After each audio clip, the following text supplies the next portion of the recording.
अहो तुमच्या एक्स गर्लफ्रेंडबद्दल कधी सांगितलंच नाही, सांगा की. गप बसायचे का तुला आता? बसलेल्या धालप्या काढायचे का काय? उगच बस का पोरं उगा. अहो सांगा की प्लीज, सांगा की. तुला गप सुखानं संसार करा वाटना गेले.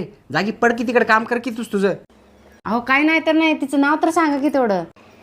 गप काय? सांगा की प्लीज, सांगा की. राग करणार नाहीस ना? नाही, अजिबात राग करत नाही. संगीता. संगीता. अगं सुनी, हे झाड पार सुकून गेले की ह्याला पाणी तर घाल की. सांगा त्या संगीला. अगं माझा मोबाईल कुठे आहे ग? विचारा त्या संगीला. सुनी, माझे सॉक्स कुठे आहेत ग? विचारा त्या संगीला. सुनी, मला 5 लाखाची लॉटरी लागली आहे. 5 लाखाची? होय. खरं का? खरं. 50-50 काय? 50-50. माझं संगीताबरोबर बोलणं झालंय. अर्धे तिचे अर्धे माझे.